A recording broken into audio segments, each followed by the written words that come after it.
ਸਤਿ ਸ਼੍ਰੀ ਅਕਾਲ, ਸਵਾਗਤ ਹੈ ਸਾਰੇ ਹੀ ਦਰਸ਼ਕਾਂ ਦਾ ਲਾਈਵ ਕਪੜ ਛਾਣ ਦਾ ਇੱਕ ਖਾਸ ਪ੍ਰੋਗਰਾਮ ਲੈ ਕੇ ਹਾਜ਼ਰ ਹੋਏ ਹਾਂ। ਮੈਂ ਹਾਂ ਗਗਨਦੀਪ ਸਿੰਘ ਤੇ ਮੇਰੇ ਨਾਲ ਸਟੂਡੀਓ 'ਚ ਮੌਜੂਦ ਨੇ ਸੀਨੀਅਰ ਪੱਤਰਕਾਰ ਸੁਰਿੰਦਰ ਡੱਲਾ ਜੀ। ਖਾਸ ਮਸਲੇ ਨੇ ਜਿਨ੍ਹਾਂ ਦੇ ਉੱਤੇ ਅੱਜ ਫਿਰ ਗੱਲਬਾਤ ਕਰਨੀ ਹੈ। ਖਾਸ ਤੌਰ ਤੇ ਉੱਤੇ ਅੱਜ ਕਿਸਾਨਾਂ ਦੇ ਵੱਲੋਂ ਕੁੰਡਲੀ ਮਾਨੇਸਰ ਪਲਵਲ ਰੋਡ ਨੂੰ ਜਾਮ ਕਰਨ ਦਾ ਐਲਾਨ ਕੀਤਾ ਗਿਆ। ਸੋ ਅੱਜ ਪੂਰੇ ਬਾਰਡਰਾਂ ਦੇ ਉੱਤੇ ਚਾਹੇ ਕੋਈ ਕੁੰਡਲੀ ਬਾਰਡਰ ਹੋਵੇ, ਟਿੱਕਰੀ ਬਾਰਡਰ ਹੋਵੇ, ਗਾਜੀਪੁਰ ਹੋਵੇ, ਸ਼ਾਹਜਹਾਂਪੁਰ ਹੋਵੇ, ਸਾਰੇ ਪਾਸੇ ਕਿਸਾਨਾਂ ਦੇ ਵੱਲੋਂ ਤਕਰੀਬਨ 11 ਵਜੇ ਤੋਂ 4 ਵਜੇ ਤੱਕ ਦੇ ਲਈ ਰੋਡ ਜਾਮ ਕੀਤੇ ਜਾਣੇ ਨੇ। ਤੇ ਇਹਨਾਂ ਰੋਡ ਜਾਮਾਂ ਦੇ ਨਾਲ ਹੀ ਪੰਜਾਬ ਦੇ ਵਿੱਚ ਵੀ ਤੇ ਹਰੇ ਸੂਬਿਆਂ ਦੇ ਵਿੱਚ ਐਲਾਨ ਕੀਤਾ ਗਿਆ ਕਿ ਕਾਲੇ ਬਿੱਲਿਆਂ ਦੇ ਨਾਲ ਜਾਂ ਕਾਲੀਆਂ ਪੱਟੀਆਂ ਬੰਨ੍ਹ ਕੇ ਇਸ ਨੂੰ ਸਮਰਥਨ ਕੀਤਾ ਜਾਵੇ ਤੇ ਸਰਕਾਰ ਦੇ ਕਾਲੇ ਕਾਨੂੰਨਾਂ ਦਾ ਵਿਰੋਧ ਕੀਤਾ ਜਾਵੇ। ਅਜਿਹਾ ਕਹਿਣਾ ਹੈ ਕਿਸਾਨ ਜਥੇਬੰਦੀਆਂ ਦਾ। ਸੋ ਕਿਹੋ ਜਿਹਾ ਪ੍ਰਭਾਵ ਅੱਜ ਪੂਰੇ ਮੁਲਕ ਦੇ ਵਿੱਚ ਇਸ ਦਾ ਰਹਿ ਸਕਦਾ ਹੈ ਤੇ ਖਾਸ ਕਰਕੇ ਦਿੱਲੀ ਦੇ ਵਿੱਚ ਜੇਕਰ ਕੁੰਡਲੀ ਮਾਨੇਸਰ ਤੇ ਪਲਵਲ ਰੋਡ ਜਾਮ ਹੁੰਦਾ ਹੈ ਤਾਂ ਉਸ ਦਾ ਪ੍ਰਭਾਵ ਕਿਹੋ ਜਿਹਾ ਰਹੇਗਾ, ਇਸ ਦੇ ਉੱਤੇ ਗੱਲਬਾਤ ਕਰਾਂਗੇ। ਤੇ ਨਾਲ ਹੀ ਪੰਜਾਬ ਦੀ ਵਿਧਾਨ ਸਭਾ ਦੇ ਵਿੱਚ ਕੱਲ ਜੋ ਕੁਝ ਵਾਪਰਿਆ, ਅਕਾਲੀ ਦਲ ਦੇ ਆਗੂਆਂ ਨੂੰ ਸਸਪੈਂਡ ਕਰ ਦਿੱਤਾ ਗਿਆ 3 ਦਿਨ ਦੇ ਲਈ, ਕਿਉਂਕਿ ਕੈਪਟਨ ਅਮਰਿੰਦਰ ਸਿੰਘ ਦੇ ਭਾਸ਼ਣ ਦੇ ਦਰਮਿਆਨ ਉਹਨਾਂ ਦੇ ਵੱਲੋਂ ਵਿਰੋਧ ਕੀਤਾ ਗਿਆ ਹੈ ਤੇ ਆਮ ਆਦਮੀ ਪਾਰਟੀ ਇਸ ਦਰਮਿਆਨ ਵਾਕਆਊਟ ਕਰ ਗਈ ਹੈ। ਵਾਕਆਊਟ ਕਰਨ ਦੇ ਕਾਰਨ ਕੀ ਰਹੇ ਨੇ ਤੇ ਕੈਪਟਨ ਅਮਰਿੰਦਰ ਸਿੰਘ ਦੇ ਭਾਸ਼ਣ ਦੇ ਵਿੱਚ ਖਾਸ ਗੱਲਾਂ ਕੀ ਰਹੀਆਂ ਨੇ, ਉਸ ਦੇ ਉੱਤੇ ਚਰਚਾ ਕਰਾਂਗੇ। ਸਭ ਤੋਂ ਪਹਿਲਾਂ ਡੱਲਾ ਸਾਹਿਬ ਦਾ ਸਵਾਗਤ, ਫਿਰ ਇੱਕ ਇੱਕ ਕਰਕੇ ਸਵਾਲਾਂ ਦੇ ਵੱਲ ਵਧਦੇ ਹਾਂ। ਬਹੁਤ ਧੰਨਵਾਦ ਜੀ, ਦੁਨੀਆ ਭਰ ਦੇ ਪੰਜਾਬੀਆਂ ਦਾ ਬਹੁਤ ਬਹੁਤ ਧੰਨਵਾਦ। ਡੱਲਾ ਜੀ, ਸਭ ਤੋਂ ਪਹਿਲਾਂ ਤਾਂ ਕਿਸਾਨ ਅੰਦੋਲਨ ਦੇ ਤਹਿਤ ਜਿਹੜੀ ਕਾਲ ਅੱਜ ਦੇ ਲਈ ਦਿੱਤੀ ਗਈ ਹੈ, ਕੁੰਡਲੀ ਮਾਨੇਸਰ ਪਲਵਲ ਰੋਡ ਜਿਹਨੂੰ KMP ਕਹਿੰਦੇ ਆ, ਸਭ ਤੋਂ ਵੱਡਾ ਰੋਡ ਜਿਹੜਾ ਦਿੱਲੀ ਨੂੰ ਕਨੈਕਟ ਕਰਦਾ ਹੈ, ਉਹ ਇੱਕ ਵਾਰ ਫਿਰ ਜਾਮ ਹੋਣ ਜਾ ਰਿਹਾ, ਉਹਨੂੰ ਕਿੱਦਾਂ ਵੇਖ ਰਹੇ ਹੋ? ਦੇਖੋ, ਕਿਸਾਨ ਮੋਰਚਾ ਵੱਲੋਂ ਲਗਾਤਾਰ ਵੱਖ-ਵੱਖ ਤਰ੍ਹਾਂ ਦੇ ਪ੍ਰੋਗਰਾਮ ਦਿੱਤੇ ਗਏ ਨੇ ਔਰ ਅੱਜ ਉਹਨਾਂ ਨੇ ਕਿਹਾ ਵੀ ਅਸੀਂ ਧਰਨੇ ਮਾਰਨੇ ਨੇ, ਸੜਕਾਂ ਜਾਮ ਕਰਨੀਆਂ ਨੇ। ਸੋ ਆਸ ਇਹੀ ਕਰਾਂਗੇ ਕਿ ਸਾਰਾ ਕੁਝ ਸ਼ਾਂਤੀਪੂਰਵਕ ਹੋਵੇ, ਕਿਉਂਕਿ 26 ਜਨਵਰੀ ਨੂੰ ਵੀ ਸਾਨੂੰ ਪਤਾ ਹੈ ਜਿਸ ਤਰ੍ਹਾਂ ਦਾ ਟਕਰਾਅ ਹੋਇਆ ਸੀ, ਉਹ ਟਕਰਾਅ ਕੋਈ ਬਹੁਤਾ ਜ਼ਿਆਦਾ ਸਿਹਤਮੰਦ ਨਹੀਂ ਹੈ ਕਿਸੇ ਵੀ ਮੁਲਕ ਦੀ ਇੱਜ਼ਤ ਦੇ ਲਈ। ਔਰ ਕਿਸਾਨ ਅੰਦੋਲਨ ਦੇ ਲਈ ਵੀ ਜਿਹੜਾ 26 ਜਨਵਰੀ ਦੀਆਂ ਘਟਨਾਵਾਂ ਸੀ ਉਹ ਬਹੁਤ ਨਕਾਰਾਤਮਕ ਰਹੀਆਂ ਨੇ ਮੁਲਕ ਦੀ ਇੱਜ਼ਤ ਦੇ ਨਾਲ ਨਾਲ ਕਿਸਾਨ ਅੰਦੋਲਨ ਨੇ ਵੀ। ਔਰ ਤੁਸੀਂ ਦੇਖੋ ਉਸ ਤੋਂ ਬਾਅਦ ਕਿਸਾਨ ਅੰਦੋਲਨ ਹੈ ਜਿਹੜਾ ਉਹਨੂੰ ਵੱਡੀ ਢਾਹ ਲੱਗੀ, ਹਾਲਾਂਕਿ ਲੀਡਰ ਕਿਸਾਨ ਅੰਦੋਲਨ ਵਾਲੇ ਕੋਸ਼ਿਸ਼ਾਂ ਕਰ ਰਹੇ ਨੇ। ਹੁਣ ਜਿਹੜਾ ਹੁਣ ਇਹਨਾਂ ਨੇ ਰੱਖਣਾ ਹੈ, ਜਿਹੜੀ ਇਹਨਾਂ ਨੇ ਗੱਲ ਕੀਤੀ ਹੈ ਕਿ ਹੁਣ ਅਸੀਂ ਜਾਮ ਕਰਾਂਗੇ, ਧਰਨੇ ਮਾਰਾਂਗੇ ਵੱਖ-ਵੱਖ ਥਾਵਾਂ ਤੇ ਇਸ ਵਕਤ ਬਹੁਤ ਧਿਆਨ ਦੇਣ ਦੀ ਜ਼ਰੂਰਤ ਹੈ ਕਿਸਾਨ ਆਗੂਆਂ ਨੂੰ ਕਿ ਕੋਈ ਵੀ ਵਿਅਕਤੀ ਮਾੜੀ ਘਟਨਾ ਨੂੰ ਅੰਜਾਮ ਨਾ ਦੇਵੇ। ਕੋਈ ਵੀ ਵਿਅਕਤੀ ਹੈ ਜਿਹੜਾ ਇਸ ਧਰਨੇ ਦੌਰਾਨ ਕਿਸੇ ਨਾਲ ਲੜਾਈ ਝਗੜਾ ਮੁੱਲ ਨਾ ਲਵੇ। ਸ਼ਾਂਤੀਪੂਰਵਕ ਅਗਰ ਧਰਨਾ ਪ੍ਰਦਰਸ਼ਨ ਕਿਸਾਨ ਕਰਨਗੇ ਤੇ ਗੱਲ ਠੀਕ ਰਹੂਗੀ। ਮੈਨੂੰ ਇਹ ਲੱਗਦਾ ਹੈ ਕਿ ਪੁਲਿਸ ਵੱਲੋਂ ਵੀ ਆਪਣੇ ਪੱਧਰ ਦੇ ਉੱਤੇ ਸੁਰੱਖਿਆ ਦੇ ਇੰਤਜ਼ਾਮ ਕੀਤੇ ਜਾਣੇ ਨੇ। ਪੁਲਿਸ ਵੱਲੋਂ ਇਹ ਵੀ ਇੰਤਜ਼ਾਮ ਕੀਤਾ ਜਾਣਾ ਹੈ ਕਿ ਜਿਹੜਾ ਯਾਤਾਯਾਤ ਹੈ ਉਹ ਸੁਚਾਰੂ ਰਹੇ, ਕਿਉਂਕਿ KMP ਜਿਵੇਂ ਤੁਸੀਂ ਦੱਸਿਆ ਕੁੰਡਲੀ ਮਾਨੇਸਰ ਪਲਵਲ ਰੋਡ ਹੈ ਜਿਹੜੇ ਸੜਕਾਂ ਨੇ ਜਿਹੜੀਆਂ ਇਹ ਬਹੁਤ ਜ਼ਿਆਦਾ ਆਵਾਜਾਈ ਵਾਲੀਆਂ ਨੇ। ਔਰ ਉਂਝ ਵੀ ਕੁੰਡਲੀ ਬਾਰਡਰ, ਟਿੱਕਰੀ ਬਾਰਡਰ ਔਰ ਇਹਨਾਂ ਸਾਰੇ ਜਿਹੜੇ ਸਰਹੱਦਾਂ ਨੇ ਜਿਹੜੀਆਂ ਦਿੱਲੀ ਦੀਆਂ, ਇਹਨਾਂ ਸਰਹੱਦਾਂ 'ਤੇ ਜਾਮ ਲੱਗੇ ਹੋਏ ਨੇ ਵੱਡੇ ਵੱਡੇ ਕਿਸਾਨਾਂ ਦੇ ਅੰਦੋਲਨ ਨੇ। ਔਰ ਟ੍ਰੈਫਿਕ ਦਿੱਲੀ ਦੇ ਆਲੇ ਦੁਆਲੇ ਬਹੁਤ ਜ਼ਿਆਦਾ ਜਾਮ ਰਹਿੰਦਾ ਹੈ। ਮੈਂ ਕਈ ਵਾਰ ਦਿੱਲੀ ਆਇਆ ਗਿਆ ਪਿਛਲੇ ਦਿਨਾਂ ਦੇ ਵਿੱਚ ਔਰ 3-3, 4-4 ਘੰਟੇ ਸਿਰਫ ਕੁੰਡਲੀ ਬਾਰਡਰ ਤੋਂ ਦਿੱਲੀ ਪਹੁੰਚਣ ਨੂੰ ਲੱਗ ਜਾਂਦੇ ਨੇ। ਸੋ ਸੋਨੀਪਤ ਤੋਂ ਜੇ ਅਸੀਂ ਦਿੱਲੀ ਜਾਣਾ ਹੋਵੇ ਤੇ 4-5 ਘੰਟੇ ਤਾਂ ਮਾਮੂਲੀ ਜੀ ਗੱਲ ਹੈ ਜਿਹੜੇ ਉੱਥੇ ਹੀ ਲੱਗ ਜਾਂਦੇ ਨੇ। ਹਾਲਾਂਕਿ ਨਹੀਂ ਤਾਂ ਅਗਰ ਇਹ ਅੰਦੋਲਨ ਨਾ ਹੋਵੇ ਤਾਂ 1 ਘੰਟੇ ਦਾ ਰਾਹ ਹੈ। ਸੋ ਇਸ ਕਰਕੇ ਪੁਲਿਸ ਵੀ ਬੜੀ ਮੁਸਤੈਦ ਹੋਣੀ ਹੈ। ਹੁਣ ਇਹ ਵੇਖਣ ਵਾਲੀ ਗੱਲ ਰਹੂਗੀ ਕਿ ਅੱਜ ਪੁਲਿਸ ਦਾ ਰੋਲ ਕੀ ਰਹਿੰਦਾ ਹੈ, ਅੱਜ ਕਿਸਾਨ ਆਪਣੇ ਇਸ ਧਰਨੇ ਪ੍ਰਦਰਸ਼ਨ ਨੂੰ ਕਿਵੇਂ ਮੁਕਾਮ ਤੇ ਲੈ ਕੇ ਜਾਂਦੇ ਨੇ। ਔਰ ਆਸ ਇਹੀ ਕਰਾਂਗੇ ਕਿ ਸੁੱਖੀ ਸਾਂਦੀ ਜਿਹੜਾ ਇਹ ਧਰਨਾ ਪ੍ਰਦਰਸ਼ਨ ਨਿਬੜੇ, ਕਿਉਂਕਿ ਯਾਤਾਯਾਤ ਅਗਰ ਰੁਕ ਗਿਆ, ਅਗਰ ਆਵਾਜਾਈ ਦੇ ਸਾਧਨ ਉੱਥੇ ਰੁਕ ਗਏ, ਗਗਨ ਤੇ ਬਹੁਤ ਵੱਡੇ ਜਾਮ ਨੇ ਜਿਹੜੇ ਲੱਗ ਸਕਦੇ ਨੇ। 11 ਤੋਂ 4 ਵਜੇ ਦਾ ਸਮਾਂ ਦਿੱਤਾ ਹੈ। ਸੋ ਇਹ 5 ਘੰਟੇ ਨੇ ਜਿਹੜੇ ਸਭ ਤੋਂ ਜ਼ਿਆਦਾ ਯਾਤਾਯਾਤ ਦੇ ਟ੍ਰੈਫਿਕ ਵਾਲੇ ਹੁੰਦੇ ਨੇ। ਬਾਕੀ ਵੇਖਦੇ ਹਾਂ ਹੁਣ ਕੀ ਬਣਦਾ ਜੀ। ਬਿਲਕੁਲ। ਸੋ ਡੱਲਾ ਸਾਹਿਬ, ਜਿਸ ਤਰ੍ਹਾਂ ਇਹ ਬੰਦ ਦੀ ਕਾਲ ਦਿੱਤੀ ਗਈ ਹੈ ਕਿਸਾਨਾਂ ਦੇ ਵੱਲੋਂ, ਕਿਉਂਕਿ ਇੱਕ ਅਜਿਹੀ ਕਾਲ ਪਹਿਲਾਂ ਵੀ ਦਿੱਤੀ ਗਈ ਸੀ ਜਦੋਂ ਕਿਸਾਨ ਦਿੱਲੀ ਜਾ ਕੇ ਪਹੁੰਚੇ ਸੀ, ਉਸ ਤੋਂ ਕੁਝ ਦਿਨਾਂ ਬਾਅਦ ਕੀ ਲੱਗ ਰਿਹਾ ਕਿ ਦੁਬਾਰਾ ਇੱਕ ਵਾਰ ਫਿਰ ਕਿਸਾਨ ਜਥੇਬੰਦੀਆਂ ਉਹ ਪੁਰਾਣੇ ਰੂਟ ਨੂੰ ਫਿਰ ਅਪਣਾ ਰਹੀਆਂ ਨੇ ਕਿ ਹੌਲੀ ਕਰਕੇ ਜਿਹੜਾ ਫਿਰ ਪ੍ਰਦਰਸ਼ਨਾਂ ਨੂੰ ਤੇਜ਼ ਕੀਤਾ ਜਾਵੇ? ਦੇਖੋ, ਕਿਸਾਨ ਜਥੇਬੰਦੀਆਂ ਦੀ ਕੋਸ਼ਿਸ਼ ਇਹ ਹੈ ਕਿ ਦਿੱਲੀ ਦੇ ਆਲੇ ਦੁਆਲੇ ਦਬਾਅ ਵਧਾਇਆ ਜਾਵੇ। ਇਸੇ ਕਰਕੇ ਉਹਨਾਂ ਨੇ ਇਸ ਧਰਨੇ ਪ੍ਰਦਰਸ਼ਨ ਦਾ ਫੈਸਲਾ ਕੀਤਾ ਹੈ। ਬਾਕੀ ਪੂਰੇ ਮੁਲਕ ਦੇ ਵਿੱਚ ਜਿਹੜੇ ਕਿਸਾਨ ਨੇ ਉਹ ਆਪਣੇ ਵੱਲੋਂ ਇਸ ਅੰਦੋਲਨ ਨੂੰ ਹੋਰ ਭਖਾਉਣ ਦੀਆਂ ਕੋਸ਼ਿਸ਼ਾਂ 'ਚ ਨੇ। ਕਿਸਾਨ ਸੰਗਠਨਾਂ ਦੀ ਕੋਸ਼ਿਸ਼ ਹੈ ਕਿ ਵੱਧ ਤੋਂ ਵੱਧ ਲੋਕ ਨਾਲ ਜੁੜਨ। ਔਰ ਰਕੇਸ਼ ਟਕੈਤ ਹੋਣੀ ਵੀ ਲਗਾਤਾਰ ਬਿਆਨ ਦੇ ਰਹੇ ਨੇ। ਔਰ ਕਿਸਾਨ ਮੋਰਚੇ ਦੇ ਜਿਹੜੇ ਵੱਖ-ਵੱਖ ਆਗੂ ਨੇ ਉਹ ਵੀ ਵੱਖ-ਵੱਖ ਤਰ੍ਹਾਂ ਦੇ ਯਤਨ ਕਰ ਰਹੇ ਨੇ। ਪੂਰੇ ਮੁਲਕ ਦੇ ਵਿੱਚ ਵੱਖ-ਵੱਖ ਥਾਈਂ ਮਹਾਪੰਚਾਇਤਾਂ ਹੋ ਰਹੀਆਂ ਨੇ। ਹੁਣ ਤਾਂ ਪੋਲੀਟੀਕਲ ਪਾਰਟੀਆਂ ਦੇ ਲੋਕ ਨਾਲ ਆ ਗਏ। ਹੁਣ ਤਾਂ ਰਾਹੁਲ ਗਾਂਧੀ ਪ੍ਰਿੰਕਾ ਗਾਂਧੀ ਨੇ ਮਹਾਪੰਚਾਇਤਾਂ 'ਚ ਹਿੱਸਾ ਲੈ ਲਿਆ, ਕੇਜਰੀਵਾਲ ਨੇ ਮੇਰਠ 'ਚ ਮਹਾਪੰਚਾਇਤ ਕਰ ਲਈ, ਹੁਣ ਕੇਜਰੀਵਾਲ ਨੂੰ ਪੰਜਾਬ ਦੀ ਆਮ ਆਦਮੀ ਪਾਰਟੀ ਵਾਲੇ ਮੋਗੇ ਸੱਦਣ ਲੱਗੇ ਨੇ ਮਹਾਪੰਚਾਇਤ ਦੇ ਵਿੱਚ। ਸੋ ਹੁਣ ਜਿਹੜਾ ਕਿਸਾਨ ਅੰਦੋਲਨ ਹੈ ਉਹ ਕਿਸਾਨਾਂ ਦਾ ਅੰਦੋਲਨ ਤਾਂ ਚੱਲ ਹੀ ਰਿਹਾ, ਪੋਲੀਟੀਕਲ ਪਾਰਟੀਆਂ ਨੇ ਵੀ ਆਪਣੀਆਂ ਕੋਸ਼ਿਸ਼ਾਂ ਜਿਹੜੀਆਂ ਸ਼ੁਰੂ ਕਰਤੀਆਂ, ਕਿਉਂਕਿ ਸਾਲ ਬਾਅਦ ਚੋਣਾਂ ਨੇ ਪੰਜਾਬ ਦੇ ਵਿੱਚ, ਉੱਤਰ ਪ੍ਰਦੇਸ਼ ਦੇ ਵਿੱਚ ਵੀ ਚੋਣਾਂ ਨੇ। ਸੋ ਆਮ ਆਦਮੀ ਪਾਰਟੀ, ਕਾਂਗਰਸ, ਅਕਾਲੀ ਦਲ, ਇਹਨਾਂ ਦੀ ਪੂਰੀ ਕੋਸ਼ਿਸ਼ ਹੈ ਹੁਣ ਕਿ ਅਸੀਂ ਕਿਸਾਨ ਅੰਦੋਲਨ ਦਾ ਸਿੱਧੇ ਰੂਪ 'ਚ ਹਿੱਸਾ ਬਣ ਜਾਈਏ, ਮਹਾਪੰਚਾਇਤਾਂ ਕਰੀਏ, ਕਿਸਾਨਾਂ ਦੇ ਮੁੱਦੇ ਤੇ ਧਰਨੇ ਮਾਰੀਏ ਤਾਂ ਕਿ ਸਾਨੂੰ ਵੀ 4 ਵੋਟਾਂ ਹਾਸਲ ਹੋ ਜਾਣ। ਸੋ ਇਹਨਾਂ ਦੀ ਵੋਟਾਂ ਦੀ ਲੜਾਈ ਹੈ ਪੋਲੀਟੀਕਲ ਪਾਰਟੀਆਂ ਦੀ। ਔਰ ਅਗਰ ਪੋਲੀਟੀਕਲ ਪਾਰਟੀਆਂ ਦੀ ਵੋਟਾਂ ਦੀ ਲੜਾਈ ਨਹੀਂ ਹੈ ਤੇ ਕਦ ਦਾ MLA ਔਰ MPਆਂ ਨੇ ਅਸਤੀਫੇ ਦੇ ਦੇਣੇ ਸੀ। ਪੰਜਾਬ ਦੇ 13 MP ਨੇ ਇਸ ਮਸਲੇ ਤੇ ਕਿਸੇ MP ਨੇ ਹਜੇ ਤੱਕ ਅਸਤੀਫਾ ਨਹੀਂ ਦਿੱਤਾ। ਭਗਵੰਤ ਮਾਨ ਨੂੰ ਵੀ ਅਸਤੀਫਾ ਦੇ ਦੇਣਾ ਚਾਹੀਦਾ ਸੀ। ਮੈਂ ਤਾਂ ਕਹਿੰਦਾ ਇਸ ਮਸਲੇ ਤੇ ਅਗਰ ਗੱਲ ਸੁਣੀ ਨਹੀਂ ਜਾ ਰਹੀ, ਨਿਬੜ ਨਹੀਂ ਰਹੀ, ਤੇ ਭਗਵੰਤ ਮਾਨ ਨੂੰ ਅਸਤੀਫਾ ਦੇ ਦੇਣਾ ਚਾਹੀਦਾ। ਕੀ ਕਰਨੀ ਹੈ ਅਜਿਹੀ ਮੈਂਬਰ ਪਾਰਲੀਮੈਂਟ ਹੀ?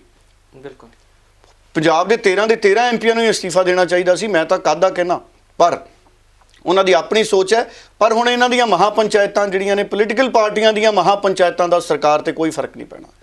ਪੋਲੀਟੀਕਲ ਪਾਰਟੀਆਂ ਦੀਆਂ ਮਹਾਪੰਚਾਇਤਾਂ ਦਾ ਕੋਈ ਫਰਕ ਨਹੀਂ ਪੈਣਾ। ਫਰਕ ਪੈਣਾ ਸੀ ਪਾਰਲੀਮੈਂਟ 'ਚ, ਜਦੋਂ ਇਹ ਬਿੱਲ ਸ਼ੁਰੂ ਹੋਏ ਸੀ, ਜਦੋਂ ਮੰਤਰੀ ਮੰਡਲ 'ਚ ਇਹਨਾਂ ਤੇ ਚਰਚਾ ਹੋਈ, ਜਦੋਂ ਇਹ ਪੇਸ਼ ਕੀਤੇ ਜਾਣੇ ਸੀ, ਜਦੋਂ ਪਾਸ ਕੀਤੇ ਜਾ ਰਹੇ ਸੀ, ਉਦੋਂ ਪੋਲੀਟੀਕਲ ਲੋਕਾਂ ਨੇ ਕੁਝ ਨਹੀਂ ਕੀਤਾ, ਵਿਰੋਧ ਕੀਤਾ ਤੇ ਕਿਸੇ ਨੇ ਗੱਲ ਨਹੀਂ ਸੁਣੀ ਤੇ ਚੁੱਪਚਾਪ ਸਾਰੇ ਮੈਂਬਰ ਪਾਰਲੀਮੈਂਟ ਘਰਾਂ ਨੂੰ ਆ ਗਏ। ਜਦੋਂ ਕਿਸਾਨਾਂ ਨੇ ਪ੍ਰੋਟੈਸਟ ਸ਼ੁਰੂ ਕੀਤੇ, ਪੋਲੀਟੀਕਲ ਪਾਰਟੀਆਂ ਵਾਲੇ ਲੀਡਰ ਤਾਂ ਆਏ ਬਾਅਦ 'ਚ। ਪੋਲੀਟੀਕਲ ਪਾਰਟੀਆਂ ਦੇ ਲੀਡਰਾਂ ਨੇ ਦੇਖ ਲਿਆ ਵੀ ਕਿਸਾਨ ਤਾਂ ਸੜਕਾਂ ਤੇ ਆ ਗਏ, ਕਿਸਾਨ ਤਾਂ ਧਰਨੇ ਮਾਰੀ ਜਾਂਦੇ ਨੇ, ਤੇ ਜੇ ਅਸੀਂ ਹੁਣ ਕੁਛ ਨਾ ਕੀਤਾ ਤੇ ਅਗਲੀ ਵਾਰੀ ਸਾਨੂੰ ਵੋਟ ਕਿਸੇ ਨੇ ਨਹੀਂ ਪਾਉਣੀ। ਸੋ ਪੋਲੀਟੀਕਲ ਪਾਰਟੀਆਂ ਦੇ ਲੀਡਰ ਤਾਂ ਆਪਣੀ ਵੋਟਾਂ ਬਚਾ ਰਹੇ ਨੇ ਵੀ ਅਗਲੀ ਵਾਰੀ ਸਾਡੀ ਸਿਆਸੀ ਇੱਜ਼ਤ ਰਹਿ ਜੇ, ਅਸੀਂ ਦਿਖਾਵਾ ਕਰ ਦਈਏ ਵੀ ਅਸੀਂ ਤੁਹਾਡੇ ਨਾਲ ਆ, ਜਾਂ ਅਸਤੀਫਾ ਦੇ ਦਿੰਦੇ। ਅਗਰ ਦੇਖੋ ਇਹ ਅਸਫਲਤਾ ਤਾਂ ਮੈਂਬਰ ਪਾਰਲੀਮੈਂਟਾਂ ਦੀ ਹੈ। ਪੰਜਾਬ ਦੇ ਮੈਂਬਰ ਪਾਰਲੀਮੈਂਟਾਂ ਦੀ ਸਿੱਧੀ ਅਸਫਲਤਾ ਹੈ ਕਿ ਉਹ ਪਾਰਲੀਮੈਂਟ ਦੇ ਵਿੱਚ ਇਹਨਾਂ ਬਿੱਲਾਂ ਖਿਲਾਫ ਕੁਝ ਨਹੀਂ ਕਰ ਸਕੇ। ਨੈਤਿਕਤਾ ਦੇ ਆਧਾਰ ਤੇ ਅਸਤੀਫਾ ਦੇ ਦਿੰਦੇ, ਪੰਜਾਬ ਵਾਲੇ ਦੇ ਦਿੰਦੇ, ਹਰਿਆਣੇ ਵਾਲੇ ਦੇ ਦਿੰਦੇ। ਇਹਦੇ ਨਾਲ ਸਿਆਸੀ ਤੌਰ ਤੇ ਕਿਸਾਨਾਂ ਨੂੰ ਤਾਕਤ ਮਿਲਣੀ ਸੀ ਕਿ 13 ਦੇ 13, ਚਲੋ 11 BJP ਵਾਲਿਆਂ ਨੇ ਤਾਂ ਦੋਵਾਂ ਨੇ ਨਹੀਂ ਦੇਣਾ ਸੀ, ਕਿ ਪੰਜਾਬ ਦੇ 11 MP ਅਸਤੀਫਾ ਦੇ ਗਏ ਖੇਤੀ ਬਿੱਲਾਂ ਤੇ, ਫਿਰ ਗੱਲ ਬਣਦੀ ਸੀ ਪੋਲੀਟੀਕਲ ਪਾਰਟੀਆਂ ਦੀ। ਹੁਣ ਪੋਲੀਟੀਕਲ ਪਾਰਟੀਆਂ ਦਾ ਜੋ ਕਰ ਰਹੀਆਂ ਉਹ ਸਿਆਸਤ ਹੈ। ਗਗਨ ਜੀ, ਗੱਲ ਵੀ ਸੁਣਾ ਦਿਓ ਸਾਰਿਆਂ ਦੀ। ਬਿਲਕੁਲ, ਜਿੱਥੇ ਮੌਕਾ ਲੱਗੇ ਗੱਲਾਂ ਵੀ ਇਹਨਾਂ ਦੀਆਂ ਸੁਣਾਈ ਚੱਲਿਓ। ਕੱਲ 11 ਤੋਂ 4 ਵਜੇ ਤੱਕ ਅਸੀਂ KMP ਜਾਮ ਕਰ ਰਹੇ ਹਾਂ, ਔਰ ਇਹ ਤੋਂ ਇਲਾਵਾ ਪਿੰਡਾਂ ਵਿੱਚ, ਸਾਰੇ ਦੇਸ਼ ਵਿੱਚ ਅਸੀਂ ਕਿਹਾ ਵੀ ਜਿੱਥੇ ਤਹਿਸੀਲ ਪੱਧਰ ਤੇ, ਜ਼ਿਲ੍ਹਾ ਪੱਧਰ ਤੇ ਜਿੱਥੇ ਲੋਕੀ ਕੁਝ ਕਰ ਸਕਦੇ ਆ ਉੱਥੇ ਦਾ ਮੁਜ਼ਾਹਰਾ ਕਰਕੇ ਰੋਸ ਪ੍ਰਗਟ ਕਰਨਾ ਚਾਹੀਦਾ ਸਾਰਿਆਂ ਨੂੰ। ਔਰ ਸਾਰੇ ਆਪਣੇ ਘਰਾਂ ਦੇ ਉੱਤੇ ਕਾਲੇ ਝੰਡੇ ਲਾਉਣਗੇ, ਆਪਣੇ ਜਿੱਥੇ ਜਾਣਗੇ ਆਪਣੇ ਕਾਲਾ ਪੱਟੀ ਉਹ ਲਾ ਕੇ ਜਾਣਗੇ। ਇਸ ਲਈ ਕੱਲ ਨੂੰ 11 ਵਜੇ ਤੋਂ ਬਾਅਦ ਜਦੋਂ KMP ਤੇ ਜਾਵਾਂਗੇ ਤਾਂ ਅਸੀਂ ਇਹ ਵੀ ਫੈਸਲਾ ਕੀਤਾ ਵੀ ਅਸੀਂ ਉੱਥੇ ਕੋਈ ਉਹ ਨਹੀਂ ਲਾਵਾਂਗੇ, ਕੀ ਨਾ ਪੰਡਾਲ ਨਹੀਂ ਲਾਵਾਂਗੇ। ਅਸੀਂ ਖਾਸ ਤੌਰ ਤੇ ਧੁੱਪੇ ਬੈਠ ਕੇ ਕੱਲ ਨੂੰ ਇਹ ਪ੍ਰੋਟੈਸਟ ਕਰਾਂਗੇ। ਤੇ ਡੱਲਾ ਸਾਹਿਬ, ਖਾਸ ਤੌਰ ਦੇ ਉੱਤੇ ਜੇਕਰ ਵੇਖਿਆ ਜਾਵੇ, ਜੋ ਪੰਜਾਬ ਦਾ ਵਿਧਾਨ ਸਭਾ ਦਾ ਕੱਲ ਦਾ ਦਿਨ ਰਿਹਾ ਹੈ ਉਹ ਬੜੀ ਚਰਚਾਵਾਂ ਦੇ ਵਿੱਚ ਰਿਹਾ, ਕਿਉਂਕਿ 12 ਵਜੇ ਤੋਂ ਕਰੀਬ ਜਿਹੜਾ ਕੈਪਟਨ ਅਮਰਿੰਦਰ ਸਿੰਘ ਦੇ ਸੰਬੋਧਨ ਦਾ ਟਾਈਮ ਸੀ, ਉਹਨਾਂ ਨੇ ਰਾਜਪਾਲ ਦੇ ਭਾਸ਼ਣ ਦੇ ਉੱਤੇ ਆਪਣਾ ਸੰਬੋਧਨ ਦੇਣਾ ਸੀ। ਸੋ ਇਸੇ ਦਰਮਿਆਨ ਜਿਹੜਾ ਵਿਰੋਧ ਕੀਤਾ ਗਿਆ ਅਕਾਲੀ ਦਲ ਦੇ ਵੱਲੋਂ ਵੀ, ਤੇ ਖਾਸ ਤੌਰ ਦੇ ਉੱਤੇ ਅਕਾਲੀ ਦਲ ਦੇ ਵਿਰੋਧ ਦੇ ਵੱਲ ਵਧਾਂ ਕੀਤੀ। ਇੱਕ 10 ਸਵਾਲ ਨੇ ਜਿਹੜੇ ਕੈਪਟਨ ਅਮਰਿੰਦਰ ਸਿੰਘ ਨੇ ਕਿਸਾਨੀ ਮਸਲੇ ਦੇ ਉੱਤੇ ਪੁੱਛੇ ਨੇ ਸਰਕਾਰ ਤੋਂ, ਦੇਸ਼ ਦੀ ਸਰਕਾਰ ਤੋਂ। ਉਹ ਸਵਾਲ ਮੈਂ ਜ਼ਰੂਰ ਕਹਾਂਗਾ ਕਿ ਆਪਾਂ ਦਰਸ਼ਕਾਂ ਦੇ ਨਾਲ ਜ਼ਰੂਰ ਸਾਂਝੇ ਕਰੀਏ, ਜਿਹੜੇ 10 ਸਵਾਲ ਕੈਪਟਨ ਅਮਰਿੰਦਰ ਸਿੰਘ ਨੇ। ਦੇਖੋ, ਮੈਂ ਉਹਨਾਂ 10 ਸਵਾਲਾਂ ਦਾ ਸਾਰ ਕੱਢ ਦਿੰਦਾ, ਕਿਉਂਕਿ ਲਗਭਗ ਸਾਰੇ ਲੋਕਾਂ ਨੂੰ ਤਾਂ ਪਤਾ ਹੀ ਹੈ ਜਿਹੜੇ ਉਹ ਸਵਾਲ ਨੇ। ਕਾਲੀ ਚ ਤੇਜ਼ੀ ਦੇ ਨਾਲ ਮੈਂ ਥੋੜਾ ਉਹਨਾਂ ਦਾ ਜਿਹੜਾ ਸਾਰ ਹੈ ਉਹ ਮੈਂ ਦੱਸ ਦਿੰਦਾ। ਸਵਾਲ 1 ਕੈਪਟਨ ਅਮਰਿੰਦਰ ਨੇ ਪੁੱਛਿਆ, ਕਹਿੰਦਾ ਕੈਪਟਨ ਅਮਰਿੰਦਰ ਕਹਿੰਦੇ ਪੂਰੀ ਤਰ੍ਹਾਂ ਅਨਿਯਮਿਤ ਪ੍ਰਾਈਵੇਟ ਮੰਡੀਆਂ ਦਾ ਲਾਭ ਕਿਸ ਨੂੰ ਹੋਏਗਾ? ਅਨਿਯਮਿਤ ਮਤਲਬ ਗੈਰ ਸੰਗਠਿਤ, ਜਿਹੜੀਆਂ ਸੰਗਠਿਤ ਨਹੀਂ ਹੈ, ਆਰਗੇਨਾਈਜ਼ ਨਹੀਂ ਹੈ। ਪ੍ਰਾਈਵੇਟ ਮੰਡੀਆਂ ਵਿੱਚ 100% ਮੰਡੀ ਫੀਸਾਂ, ਸੈਸ ਅਤੇ ਟੈਕਸ ਮੁਆਫ ਤੋਂ ਕਿਸ ਨੂੰ ਲਾਭ ਹੋਏਗਾ? ਪ੍ਰਾਈਵੇਟ ਮੰਡੀਆਂ 'ਚ ਕਿਸਾਨਾਂ ਨੂੰ MSP ਦੇਣ ਤੋਂ ਸਰਕਾਰੀ ਅਫਸਰਾਂ ਨੂੰ ਰੋਕਣ ਨਾਲ ਕਿਹਨਾਂ ਦਾ ਫਾਇਦਾ ਹੋਏਗਾ? ਆੜ੍ਹਤੀਆਂ ਨੂੰ ਖਤਮ ਕਰ ਦੇਣ ਨਾਲ ਕਿਸ ਨੂੰ ਫਾਇਦਾ ਹੋਏਗਾ, ਜਿਨ੍ਹਾਂ ਦਾ ਕੰਮ ਕਾਨੂੰਨ ਮੁਤਾਬਕ ਸਰਕਾਰ ਵੱਲੋਂ ਨਿਰਧਾਰਿਤ ਰੇਟਾਂ ਤੇ ਅਨਾਜ ਦੀ ਸਫਾਈ, ਬੈਗਾਂ ਨੂੰ ਉਤਾਰਨਾ, ਲੋਡ ਕਰਨਾ ਅਤੇ ਬੈਗਾਂ ਦੀ ਸਿਲਾਈ ਕਰਨਾ। ਸਵਾਲ 5 ਕੈਪਟਨ ਅਮਰਿੰਦਰ ਕਹਿੰਦੇ ਕਿਸ ਨੂੰ ਫਾਇਦਾ ਹੋਏਗਾ ਜਦੋਂ ਮੰਡੀ ਦੀਆਂ ਫੀਸਾਂ ਖਰੀਦਦਾਰਾਂ ਤੋਂ ਲੈਣ ਦੀ ਬਜਾਏ ਕਿਸਾਨਾਂ ਤੋਂ ਵਸੂਲੀਆਂ ਜਾਣਗੀਆਂ? 6ਵਾਂ ਸਵਾਲ ਕਹਿੰਦੇ ਕਿਸ ਨੂੰ ਲਾਭ ਹੋਏਗਾ ਜਦੋਂ ਨਿੱਜੀ ਮੰਡੀਆਂ ਨੂੰ ਅਜਿਹੀ ਮੰਡੀ ਵਿੱਚ ਕੀਤੀ ਗਈ ਕਿਸੇ ਗਤੀਵਿਧੀ ਲਈ ਸੇਵਾਵਾਂ ਦੀ ਕੀਮਤ ਤੈਅ ਕਰਨ ਦੀ ਆਜ਼ਾਦੀ ਦਿੱਤੀ ਜਾਂਦੀ ਹੈ? 7 ਕਿਸ ਨੂੰ ਲਾਭ ਹੋਏਗਾ ਜਦੋਂ ਕਾਰਪੋਰੇਟਸ ਨਾਲ ਦਸਤਖਤ ਕੀਤੇ ਸਮਝੌਤੇ ਨਾਲ ਸੰਬੰਧਿਤ ਕਿਸੇ ਵਿਵਾਦ ਲਈ ਸਿਵਲ ਕੋਰਟ ਪਹੁੰਚਣ ਤੋਂ ਕਿਸਾਨਾਂ ਨੂੰ ਰੋਕ ਦਿੱਤਾ ਜਾਂਦਾ ਹੈ। 8ਵਾਂ ਸਵਾਲ, ਕਿਸ ਨੂੰ ਲਾਭ ਹੋਏਗਾ ਜਦੋਂ ਸਰਕਾਰ ਕਿਸਾਨੀ ਅਤੇ ਕਾਰਪੋਰੇਟ ਵਿਚਾਲੇ ਕਿਸੇ ਵਿਵਾਦ ਵਿੱਚ ਦਖਲਅੰਦਾਜ਼ੀ ਕਰਨ ਦੇ ਅਯੋਗ ਹੋ ਜਾਂਦੀ ਹੈ।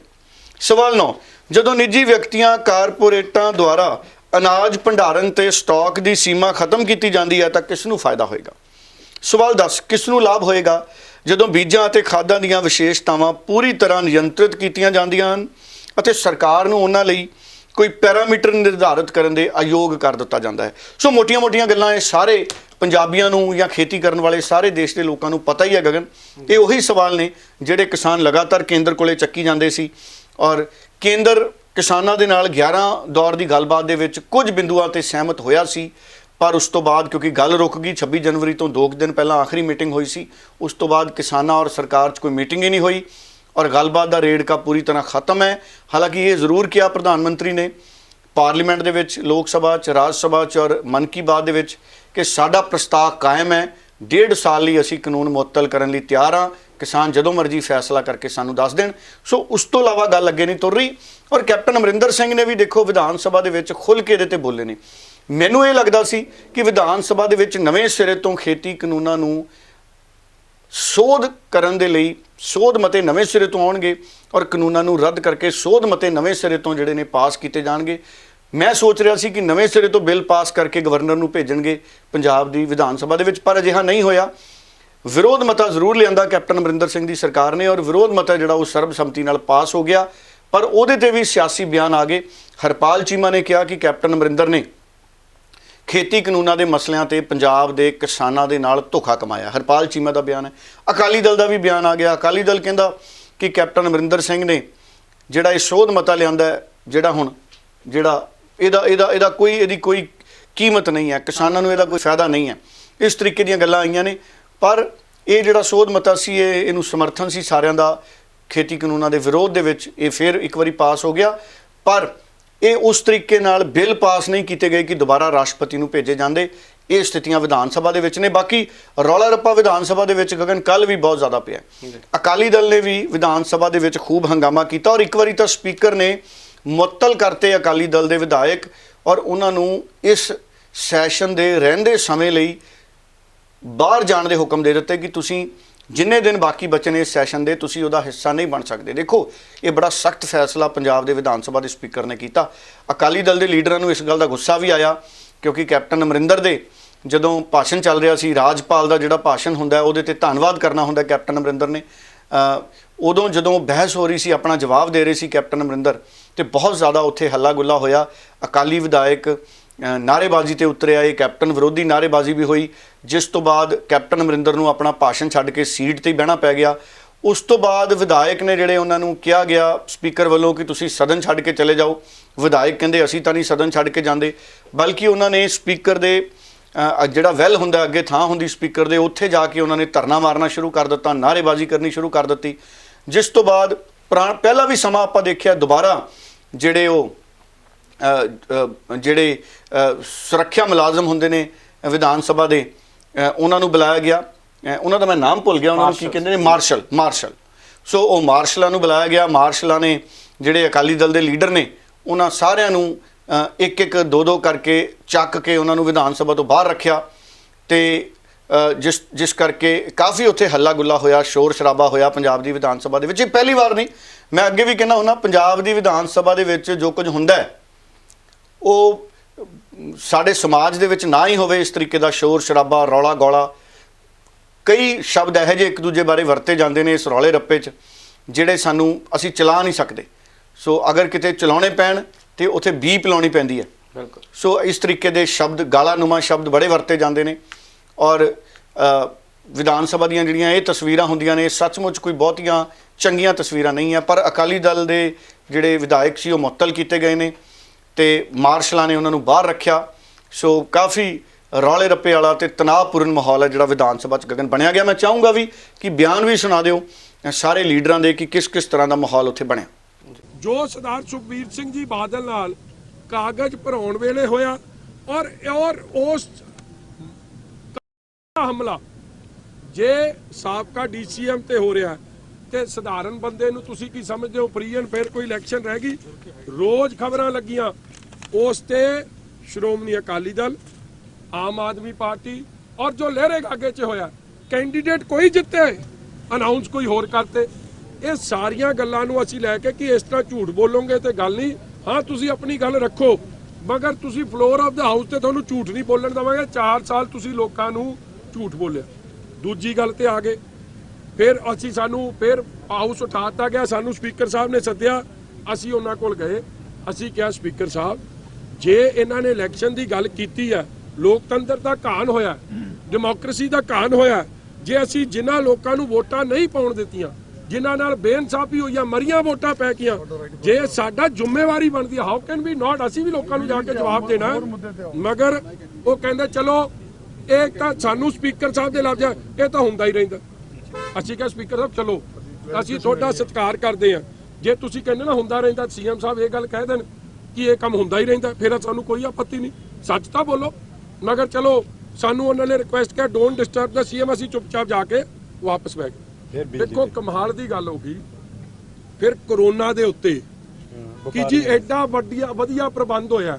ਸਾਡੇ ਡਾਕਟਰ ਸੁੱਖੀ ਜੀ, ਵਪਾਰੀਆਂ ਨੂੰ ਰਾਹਤ ਦੇਈ ਗਿਆ, ਡਾਕਟਰ ਸੁੱਖੀ ਜੀ ਉੱਠੇ, ਔਰ ਡਾਕਟਰ ਸੁੱਖੀ ਜੀ ਇੱਕ ਆਪ ਡਾਕਟਰ ਨੇ, ਇਹਨਾਂ ਨੇ ਉੱਠ ਕੇ ਕਹਿਣ ਦੀ ਕੋਸ਼ਿਸ਼ ਕੀਤੀ, ਸੁਣਿਆ ਨਹੀਂ।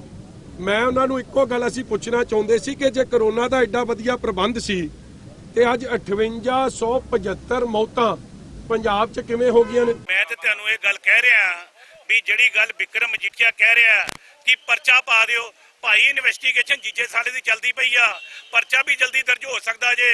ਮੈਂ ਉਹਨੂੰ ਹੁਣ ਵੀ ਕਿਹਾ ਇੱਕ ਵਾਰੀ ਬਈ ਅਜੇ ਪਿਕਚਰ ਬਾਕੀ ਹੈ ਸੱਜਣ, रोता है क्या अभी आगे आगे देखिए, होता है क्या रात अजे बाकी है। ਬਈ ਮੈਂ ਤੁਹਾਨੂੰ ਇਹ ਗੱਲ ਕਹਾਂ, ਪਹਿਲੀ ਸਟੇਟ ਹੈ, ਉਹਨੂੰ ਪੁੱਛੋ ਦਿੱਲੀ ਦੇ ਵਿੱਚ ਇਹ ਸਕੋਲਰਸ਼ਿਪ ਮਿਲਦੀ ਹੈ ਕਿਸੇ ਨੂੰ, ਦਿੱਲੀ ਦੇ ਵਿੱਚ ਪੈਨਸ਼ਨਾਂ ਮਿਲਦੀਆਂ ਕਿਸੇ ਨੂੰ? ਬਈ ਮੈਂ ਤੁਹਾਨੂੰ ਇਹ ਗੱਲ ਕਹਾਂ ਵੀ ਪਹਿਲੀ ਸਟੇਟ ਹੈ ਜਿਹੜੀ ਮੁੱਖ ਮੰਤਰੀ ਕੈਪਟਨ ਅਮਰਿੰਦਰ ਸਿੰਘ ਦੀ, ਮੁੱਖ ਮੰਤਰੀ captain Amarinder Singh role model ਹੈ ਪੂਰੇ ਦੇਸ਼ ਦਾ, ਜਿੱਥੇ 4 ਲੱਖ ਦੀ ਆਮਦਨ ਵਾਲੇ ਵਿਅਕਤੀ ਨੂੰ ਵੀ ਉਹਨਾਂ ਨੇ ਸਕੋਲਰਸ਼ਿਪ ਦਾ ਐਲਾਨ ਕਰ ਦਿੱਤਾ, ਬਈ ਉਹ ਲਾਗੂ ਕਰਤੀ। ਬਈ ਜਿਹੜੀਆਂ ਡਿਗਰੀਆਂ ਰੁਕੀਆਂ ਹੋਈਆਂ ਉਹਨਾਂ ਡਿਪਟੀ ਕਮਿਸ਼ਨਰਾਂ ਨੂੰ ਹਦਾਇਤਾਂ ਜਾਰੀ ਕਰ ਦਿੱਤੀਆਂ, ਬੜੀ ਜਲਦੀ ਕੋਈ ਵੀ ਅਜਿਹੀ ਡਿਗਰੀਆਂ ਬਹੁਤ ਸਾਰੀਆਂ ਮਿਲ ਗਈਆਂ, ਜਿਹੜੀਆਂ ਬਾਕੀ ਰਹਿ ਗਈਆਂ ਬੜੀ ਜਲਦੀ ਬਾਕੀ ਡਿਗਰੀਆਂ ਵੀ ਸਭ ਨੂੰ ਦੇ ਦਿੱਤੀਆਂ ਜਾਣਗੀਆਂ। ਉਹਨਾਂ ਨੂੰ ਕੋਈ ਪਰਵਾਹ ਨਹੀਂ। ਇਹਨਾਂ ਦਾ ਤੋਮਰ ਬੋਲਦਾ ਹੈ ਕਿ ਰੋਜ਼ ਨਹੀਂ ਮਰਦੇ ਲੋਕ। ਵਾਈ ਯੂ ਸੇਇੰਗ that ਕਿਸਾਨ ਕਿਸੇ ਨੂੰ ਦੌਰਾ ਨਹੀਂ ਪੈਂਦਾ ਹਾਰਟ ਦਾ? ਵੇਅਰ ਇਜ਼ ਦਿਸ ਦੌਰਾ? I just put this Dalal fellow here he is, Haryana agriculture minister Dalal, Haryana the agriculture minister ਹੈ ਖੇਤੀਬਾੜੀ ਦਾ। He says, is purportedly heard responding to a media query on over 200 farmer deaths during the ongoing stir and commenting that they would have died agar kar bhi baithe honne unhone mari jana siga. They have stayed back home, Dalal said. Ye ghar mein hote to bhi marte, yahan nahi mar rahe kya? मेरी बात सुन लो, 1-2 लाख में से 2-4 मर जाए तो फिर क्या हो गया? I mean, these are absurd. This is the agriculture minister. ਇਹ ਲੋਕ ਇੱਥੇ ਥੋੜੇ ਕਿਸਮ ਦਾ ਇਹ ਕੰਮ ਕਰ ਰਹੇ ਨੇ। ਹੋਰ ਇਹ ਕਿਹੜੇ ਨੇ? ਅਸ਼ਵਨੀ ਸ਼ਰਮਾ ਸਾਡਾ ਇਹ ਵੀ ਬੋਲ ਰਿਹਾ, caution farmers that under the cover of Ashwani Sharma, ਫਿਰ ਕਹਿੰਦਾ ਮੋਹਨ ਲਾਲ ਖੱਟਰ ਇਹਨਾਂ ਦਾ ਸਾਰਿਆਂ ਦਾ ਗੁਰੂ ਹੈ। In pits on presence of Kharistani separatists in the ongoing farmers, ਇਹ ਕਹਿੰਦੇ ਸਾਰੇ ਖਾਲਿਸਤਾਨੀ ਨੇ separatists. What is this going on? Tarun Chugh, National Secretary BJP, alleged that the misleading and deceptive narrative is being created on the agriculture bills, which has spread misunderstanding amongst the farmers. और हरजीत सिंह गरेवाल, ये पता नहीं किधर का गरेवाल है, ਇੱਥੇ ਦਾ ਹੈ ਜਾਂ ਕਿਤੇ ਕੋਈ ਹੋਰ ਸੂਬੇ ਦਾ। ਸੋ ਤੁਸੀਂ ਸੁਣੀਆ ਵੱਖ-ਵੱਖ ਪੋਲੀਟੀਕਲ ਪਾਰਟੀਆਂ ਦੇ ਲੀਡਰ ਸੀ, ਉਹਨਾਂ ਦੇ ਤੁਸੀਂ ਬਿਆਨ ਸੁਣੇ, ਹਰ ਪੱਖ ਨੇ ਆਪਣੀ ਗੱਲ ਆਪਣੇ ਹਿਸਾਬ ਦੇ ਨਾਲ ਰੱਖੀ ਹੈ। ਗਗਨ, ਜਦੋਂ ਕੱਲ ਸਵੇਰੇ ਹੀ ਸੈਸ਼ਨ ਸ਼ੁਰੂ ਹੋਇਆ ਨਾ ਸ਼ੁੱਕਰਵਾਰ ਦਾ, ਮੈਂ ਸਮਝ ਗਿਆ ਸੀ ਵੀ ਅੱਜ ਰੌਲਾ ਰੱਪਾ ਪਊਗਾ। ਦੇਖੋ, ਸਭ ਤੋਂ ਪਹਿਲਾਂ ਤਾਂ ਅਕਾਲੀ ਦਲ ਵਾਲਿਆਂ ਨੇ ਪ੍ਰੋਟੈਸਟ ਕਰਤਾ, ਅਕਾਲੀ ਦਲ ਵਾਲਿਆਂ ਨੇ ਬਿਜਲੀ ਦੇ ਮੁੱਦੇ ਤੇ ਵਿਰੋਧ ਕੀਤਾ, ਬਿਕਰਮ ਮਜੀਠੀਆ ਨੇ ਉੱਥੇ ਵੀ ਬੜੇ ਤਿੱਖੇ ਬਿਆਨ ਦਿੱਤੇ। ਆਮ ਆਦਮੀ ਪਾਰਟੀ ਵਾਲਿਆਂ ਨੇ ਤਾਂ ਪੈਦਲ ਮਾਰਚ ਹੀ ਕੱਢਤਾ, ਉਹਨਾਂ ਨੇ ਐਮਐਲਏ ਹੋਸਟਲ ਤੋਂ ਲੈ ਕੇ ਪੰਜਾਬ ਦੀ ਵਿਧਾਨ ਸਭਾ ਤੱਕ ਪੈਦਲ ਮਾਰਚ ਕੱਢਿਆ, ਤੁਰ ਕੇ ਹੀ ਗਏ। ਕੁਲਤਾਰ ਸੰਧਵਾ ਵੀ ਜਿਹੜੇ ਇਹਨਾਂ ਦੇ ਕਿਸਾਨ ਵਿੰਗ ਦੇ ਲੀਡਰ ਨੇ ਅੱਗੇ ਸੀ, ਔਰ ਖੂਬ ਹੰਗਾਮਾ ਪੈਦਲ ਮਾਰਚ ਦੇ ਸਮੇਂ ਵੀ ਹੋਇਆ। ਰੱਜ ਕੇ ਕੈਪਟਨ ਸਰਕਾਰ ਤੇ ਆਮ ਆਦਮੀ ਪਾਰਟੀ ਵਾਲਿਆਂ ਨੇ ਵੀ ਨਿਸ਼ਾਨੇ ਲਾਏ। ਸੋ ਮੈਂ ਜ਼ਰੂਰ ਚਾਹੂੰਗਾ ਕਿ ਜਿਹੜਾ ਪੰਜਾਬ ਵਿਧਾਨ ਸਭਾ ਦਾ ਸੈਸ਼ਨ ਹੈ ਇਸ ਤਰੀਕੇ ਨਾਲ ਨਾ ਚੱਲਿਆ ਕਰੇ। ਵਿਧਾਨ ਸਭਾ ਬਹੁਤ ਉਸਾਰੂ ਮਸਲਿਆਂ ਦੇ ਉੱਤੇ ਗੱਲਾਂ ਬਾਤਾਂ ਹੋਣ, ਬੈਠ ਕੇ ਹੋਣ। ਇਲਜ਼ਾਮਬਾਜ਼ੀਆਂ ਦਾ ਦੌਰ ਜ਼ਿਆਦਾ ਹੋ ਗਿਆ।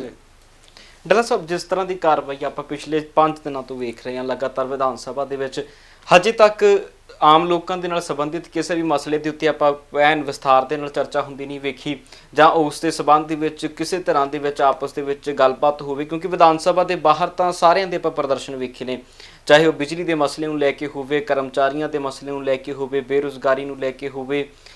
ਹੁਣ ਜਿਹੜਾ ਅੱਜ ਵੀ ਜਿਹੜਾ ਬੀਤੇ ਦਿਨ ਵੀ ਜਿਹੜਾ ਕੀਤਾ ਗਿਆ ਪ੍ਰਦਰਸ਼ਨ ਬਿਜਲੀ ਦੇ ਮਸਲੇ ਨੂੰ ਲੈ ਕੇ ਅਕਾਲੀ ਦਲ ਨੇ ਫੇਰ ਕੀਤਾ। ਸੋ ਇਹ ਸਾਰੇ ਪ੍ਰਦਰਸ਼ਨ ਜੇ ਕਿਤੇ ਵਿਧਾਨ ਸਭਾ ਦੇ ਅੰਦਰ ਬੈਠ ਕੇ ਵਿਚਾਰ ਚਰਚਾ ਹੋਵੇ ਇਹਨਾਂ ਮਸਲਿਆਂ ਤੇ, ਲੱਗਦਾ ਨਹੀਂ ਕਿ ਉਸ ਦੇ ਨਾਲ ਕੋਈ ਹੱਲ ਨਿਕਲ ਸਕਦਾ ਬਗੈਰ ਆਪਾਂ ਬਾਹਰ ਪ੍ਰਦਰਸ਼ਨ ਇਸੇ ਤਰ੍ਹਾਂ ਦੇ ਕਰਦੇ ਨਜ਼ਰ ਆਈਏ।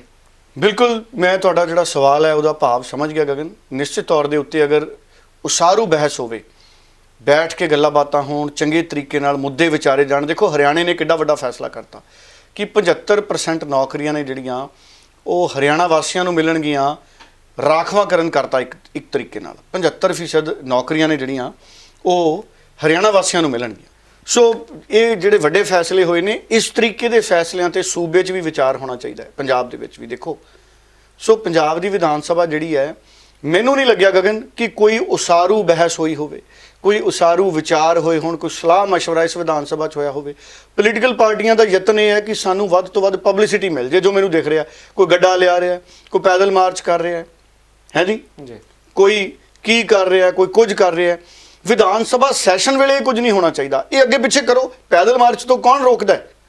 ਤੁਸੀਂ ਸੰਗਰੂਰ ਤੋਂ ਬਠਿੰਡਾ ਪੈਦਲ ਮਾਰਚ ਕਰੋ, ਤੁਸੀਂ ਬਠਿੰਡੇ ਤੋਂ ਪੈਦਲ ਇੱਕ ਵਾਰੀ ਚੰਡੀਗੜ੍ਹ ਆ ਜਾਓ, ਨੰਗੇ ਪੈਰੀ ਆਓ, ਨਾਲੇ ਪਤਾ ਲੱਗੇ ਪੰਜਾਬ ਦੇ ਲੋਕਾਂ ਨੂੰ ਵੀ ਕਿੱਡਾ ਸਾਨੂੰ ਲੈ ਕੇ ਤੁਸੀਂ ਚਿੰਤਤ ਹੋ। ਤੁਸੀਂ ਪਾਰਲੀਮੈਂਟ 'ਚ ਅਸਤੀਫੇ ਦਿਓ, ਵਿਧਾਨ ਸਭਾ 'ਚ ਅਸਤੀਫੇ ਦਿਓ। ਖੇਤੀ ਕਾਨੂੰਨਾਂ ਤੇ ਦੇਖੋ, ਪੰਜਾਬ ਦੀ ਪੋਲਿਟਿਕਸ ਕਰ ਹੀ ਕੁਛ ਨਹੀਂ ਸਕੀ। ਪੰਜਾਬ ਦੀ ਪੋਲੀਟੀਕਲ ਲੀਡਰਸ਼ਿਪ ਕਿਸਾਨਾਂ ਨੂੰ ਇਨਸਾਫ ਹੀ ਨਹੀਂ ਦਵਾ ਸਕੀ। ਗੱਲਾਂ ਮਾਰਦੇ ਵੱਡੀਆਂ ਵੱਡੀਆਂ ਪੋਲੀਟੀਕਲ ਲੀਡਰ ਸਾਡੇ। ਅਸਤੀਫਾ ਦੇ ਦੇਣਾ ਚਾਹੀਦਾ ਸਾਰੇ ਵਿਧਾਇਕਾਂ ਨੂੰ। ਮੈਂ ਤਾਂ ਕਹਿੰਦਾ ਪੰਜਾਬ 'ਚ ਜਿੰਨੀਆਂ ਵੀ ਪਾਰਟੀਆਂ ਦੇ ਵਿਧਾਇਕ ਨੇ, ਅਗਰ ਕਿਸਾਨਾਂ ਨੂੰ ਇਨਸਾਫ ਹੀ ਨਹੀਂ ਦਵਾ ਸਕਦੇ, ਅਸਤੀਫਾ ਦੇ ਦਿੰਦੇ। ਵੀ ਕੀ ਕਰਨੀ ਅਸੀਂ ਵਿਧਾਇਕੀ ਦੀ? ਵੀ ਸਾਡੇ ਕਿਸਾਨ ਨੇ, ਅਸੀਂ ਉਹਨਾਂ ਦੇ ਹੱਕਾਂ ਲਈ ਖੜ ਹੀ ਨਹੀਂ ਸਕਦੇ। ਆਹ ਮਤਿਆਂ ਨਾਲ ਕੀ ਹੋਣਾ? ਜਾਂ ਕਾਨੂੰਨੀ ਲੜਾਈ ਇਹੋ ਜਿਹੀ ਲੜੀ ਹੁੰਦੀ ਵੀ ਪਤਾ ਲੱਗਦਾ ਵੀ ਦੇਖੋ ਜੀ ਜਸਟਿਸ ਮਿਲਿਆ ਕਿਸਾਨਾਂ ਨੂੰ, ਜਾਂ ਕਨਵਿੰਸ ਕਰ ਲੈਂਦੇ ਸਰਕਾਰ ਨੂੰ, ਹੱਥ ਜੋੜ ਕੇ ਹੀ ਮਨਾ ਲੈਂਦੇ ਬੀਜੇਪੀ ਨੂੰ। ਸੋ ਇਸ ਕਰਕੇ ਸਿਆਸਤ ਹੋ ਰਹੀ ਹੈ ਗਗਨ। ਸੋ ਵਿਧਾਨ ਸਭਾ ਦਾ ਜਿਹੜਾ ਸੈਸ਼ਨ ਹੈ ਇਹ ਉਸਾਰੂ ਤਾਂ ਨਹੀਂ ਹੈ। ਠੀਕ ਹੈ, ਕੁਝ ਗੱਲਾਂ ਚੰਗੀਆਂ ਹੋ ਜਾਂਦੀਆਂ ਵਿੱਚ, ਮਾੜੇ ਮੋਟੇ ਮੁਲਾਜ਼ਮਾਂ ਦੇ ਭਲੇ ਵਾਲੇ ਫੈਸਲੇ ਵੀ ਹੋ ਜਾਂਦੇ ਨੇ, ਪਰ ਮੂਲ ਰੂਪ ਦੇ ਵਿੱਚ, ਸਮੁੱਚੇ ਰੂਪ ਦੇ ਵਿੱਚ ਇਹ ਵਿਧਾਨ ਸਭਾ ਦਾ ਸੈਸ਼ਨ ਕੋਈ ਬਹੁਤਾ ਉਸਾਰੂ ਨਹੀਂ ਹੈ। ਇਹ ਸਿਰਫ ਦੇਖੋ, ਮੈਂ ਅੱਗੇ ਕਹਿਣਾ ਹੁੰਦਾ ਕਿ ਸਾਰੇ ਵਿਧਾਇਕਾਂ ਨੂੰ ਵਿਧਾਨ ਸਭਾ ਸੈਸ਼ਨ ਲਾਉਣ ਦੇ ਵੀ ਪੈਸੇ ਮਿਲ ਜਾਣੇ। ਕਿਸਾਨ ਤਾਂ ਵਿਚਾਰੇ ਭੁੱਖਣ ਭਾਣੇ ਬੈਠੇ ਆ ਨਾ ਜੀ। ਅੱਜ ਉਹਨਾਂ ਨੇ KMP ਉੱਥੇ ਜਾਮ ਲਾਉਣੇ, ਧਰਨੇ ਲਾਉਣੇ। ਸੋ ਪੋਲੀਟੀਕਲ ਲੀਡਰਸ਼ਿਪ ਵੱਲੋਂ ਕੋਈ ਸਪੋਰਟ ਨਹੀਂ ਮਿਲੀ ਕਿਸਾਨਾਂ ਨੂੰ। ਇਸ ਕਰਕੇ ਬਾਕੀ ਠੀਕ ਹੈ, ਹੁਣ ਜੋ ਸਿਸਟਮ ਬਣਿਆ ਹੋਇਆ। ਮੈਂ ਤਾਂ ਬਾਰ-ਬਾਰ ਕਹਿਣਾ ਹਰ ਰੋਜ਼, ਕਈ ਕਿਸਾਨ ਲੀਡਰ ਮੇਰੇ ਤੋਂ ਗੁੱਸਾ ਹੀ ਕਰੀ ਜਾਂਦੇ ਵੀ ਤੁਸੀਂ ਡੱਲਾ ਜੀ ਸਾਨੂੰ ਕਿਉਂ ਕਹਿੰਦੇ ਹੋ ਵੀ ਪੋਲਿਟਿਕਸ 'ਚ ਆਓ। ਮੈਂ ਇਸ ਕਰਕੇ ਕਹਿੰਦਾ ਪੋਲਿਟਿਕਸ 'ਚ ਆਓ ਵੀ ਇਹ ਤੁਹਾਡੀ ਗੱਲ ਨਹੀਂ ਸੁਣੀ ਜਾਊਗੀ ਤੇ ਤੁਸੀਂ ਵਿਧਾਨ ਸਭਾ ਦੇ ਵਿੱਚ ਆਪਣੀ ਗੱਲ ਰੱਖ ਲਓਗੇ। ਸਧਾਰਨ ਪੋਲੀਟੀਕਲ ਲੋਕਾਂ ਨੇ ਤਾਂ ਤੁਹਾਡੇ ਹੱਕ 'ਚ, ਕਿਸੇ ਨੇ ਕੁਲਤਾਰ ਨਾਗਰਾ ਨੇ ਅਸਤੀਫਾ ਦਿੱਤਾ ਪੰਜਾਬ 'ਚ, ਉਹਦਾ ਵੀ ਹਜੇ ਮਨਜ਼ੂਰ ਨਹੀਂ ਹੋਇਆ। ਨਾ ਕਿਸੇ ਵਿਧਾਇਕ ਨੇ ਹੋਰ ਅਸਤੀਫਾ ਦਿੱਤਾ ਪੰਜਾਬ ਵਾਲੇ ਨੇ, ਨਾ ਕਿਸੇ MP ਨੇ ਅਸਤੀਫਾ ਦਿੱਤਾ। ਇਸ ਕਰਕੇ ਤੁਸੀਂ ਪੋਲੀਟੀਕਲ ਪਾਰਟੀਆਂ ਬਣਾਓ। ਕਿਸਾਨ ਸਿਰਫ ਵੋਟਾਂ ਪਾਉਣ ਜੋਗੇ ਨਾ ਰਹੀਏ ਆਪਾਂ, ਹੈ ਜੀ। ਆਪਾਂ ਕਿਸਾਨ ਸਿਰਫ ਵੋਟ ਦੇਣ ਜੋਗੇ ਨਹੀਂ ਵੀ ਇਹ ਕਿਸਾਨ ਨੇ ਜੀ, ਇਹ ਅਨਾਜ ਪੈਦਾ ਕਰਦੇ ਨੇ ਤੇ ਇਹ ਵੋਟ ਦਿੰਦੇ ਹੁੰਦੇ ਨੇ ਜੀ। ਵੀ ਆਪਾਂ ਗੂਠੇ ਤੇ ਕਾਲੇ ਨਿਸ਼ਾਨ, ਇੱਥੇ ਉਂਗਲ ਤੇ ਕਾਲੇ ਨਿਸ਼ਾਨ ਹੀ ਲਵਾ ਲਈਏ। ਆਪਾਂ ਆਪ ਚੋਣਾਂ ਦੇ ਪ੍ਰਬੰਧ ਦਾ ਹਿੱਸਾ ਬਣੀਏ। ਕਿਸਾਨ ਆਪ ਮਤਲਬ ਕਿਸਾਨ, ਮੈਂ ਨਹੀਂ ਚੋਣ ਲੜਨੀ, ਤੁਸੀਂ ਕਿਸਾਨਾਂ ਨੇ।